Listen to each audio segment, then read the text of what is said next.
Bonjour à toutes et à tous les amis, on se retrouve pour la review de NXT du 5 septembre 2023, donc c'est le dernier NXT en date. Donc on a eu un match d'aspirante la semaine juste avant, qu'a remporté Kiana James, qui a donc eu l'opportunité d'affronter donc Tiffany Stratton pour le titre de championne de la NXT du côté du dernier NXT, donc Tiffany Stratton, Kiana James. Bon, Tiffany Stratton qui remettait son titre en jeu. Au vu des semaines, des confrontations précédentes, on s'en doutait un petit peu que Kiana James n'allait pas vendre sa peau non plus. Il fallait pas prendre la peau d'avoir tué, mais on se doutait un peu que Kiana James aurait du mal à s'en sortir, et finalement donc avec un moonsault, Tiffany Stratton va donc conserver le titre féminin de la NXT. Donc ça paraît logique d'un côté. Oui, c'est logique que Tiffany Stratton garde le titre malgré bon nombre de tentatives de ce que vous voulez de Kiana James. Elle a essayé d'utiliser son sac, etc., etc. Enfin bref, c'était intéressant, mais bon, à l'arrivée, on se doutait qu'à un moment donné, Tiffany Stratton était au-dessus de Kiana James, même si Kiana James enchaînait les victoires les dernières semaines. Et ben, on s'en doutait un petit peu qu'elle n'allait pas parvenir à décrocher le titre, étant donné tout le potentiel qu'elle a. Donc, c'est la meilleure chose à voir. Donc, Tiffany Stratton qui remporte le match. Puis, on va avoir donc Becky Lynch qui va apparaître sur l'écran géant et qui va lui dire: la semaine prochaine, je te défie pour le titre. Pour son titre féminin de la NXT. Donc, je vous en parlerai un peu plus amplement en fin de vidéo. Mais bon, Tiffany Stratton, Becky Lynch. Donc, c'est intéressant comme rivalité, étant donné que Becky Lynch, on a fini avec Trish Stratus, de la mettre face à une jeune qui pourrait être talent comme Tiffany Stratton, même si on peut la critiquer, bien évidemment. On verra bien ce qui se passera. Enfin, bref, ensuite, après, on a eu donc un segment en coulisses entre les Creed Brothers, une autre équipe, et Andriy Shanov et son partenaire, dont je ne retiens jamais le nom.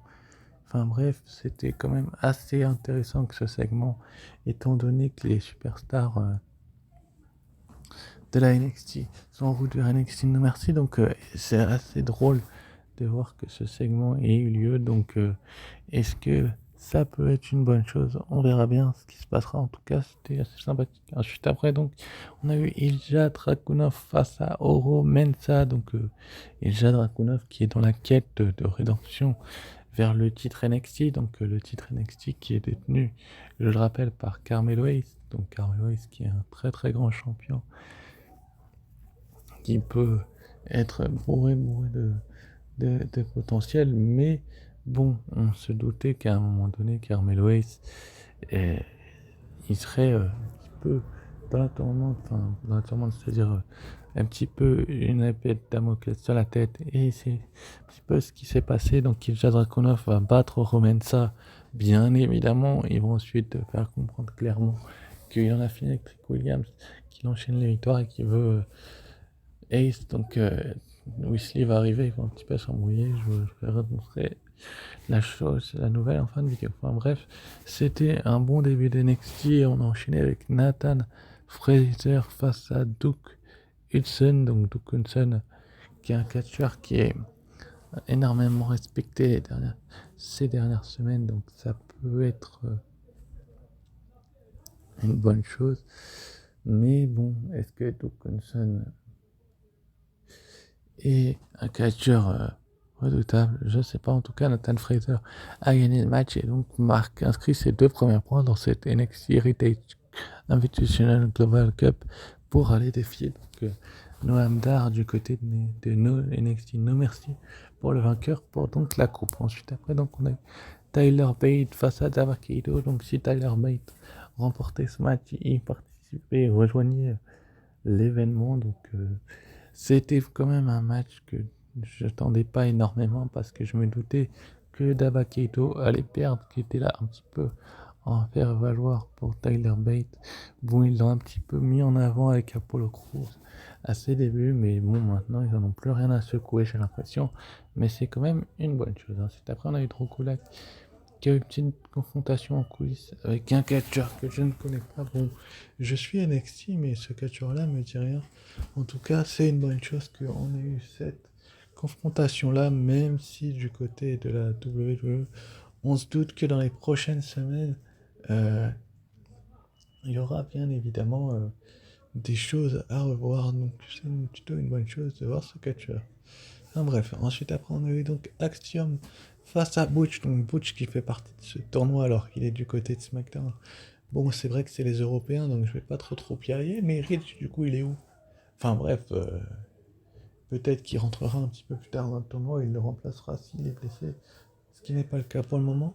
Mais en tout cas, on n'a pas eu de vainqueur entre Butch donc, et Axiom, donc Axiom qui est un catcheur qui est énormément talentueux et qui a été respecté par le passé mais qui ne l'est plus maintenant.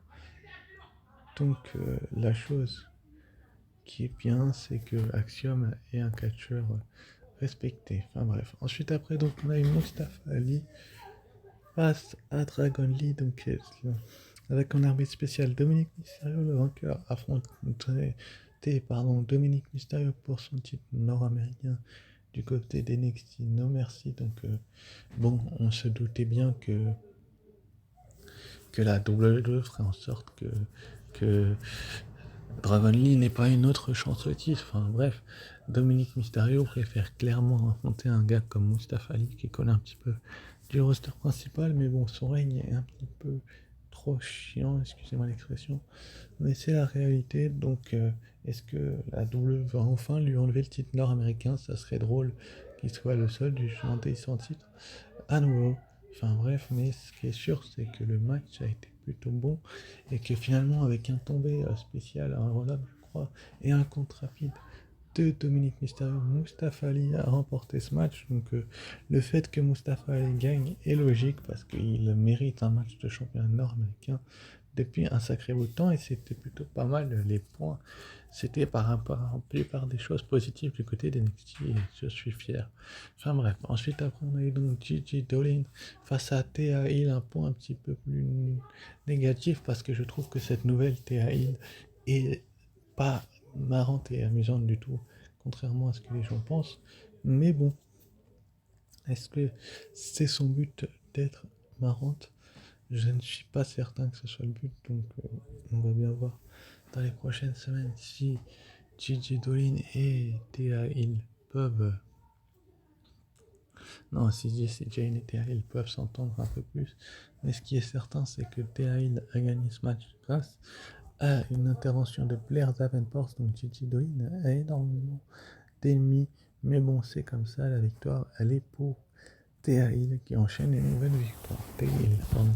Juste après, donc, on a eu Von Wagner face à Braun Breaker. Est-ce que Braun Breaker et Von Wagner étaient au top?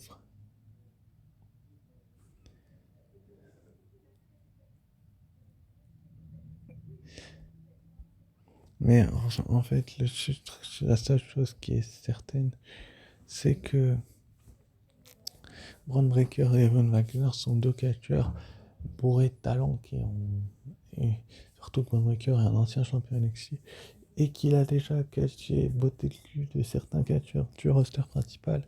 Mais bon, Von Wagner, il ne faut pas lui manquer de respect non plus comme l'a fait Braun Breaker. Mais bon, Braun Breaker à l'arrivée va gagner cette rencontre avec un spear, je crois, dévastateur.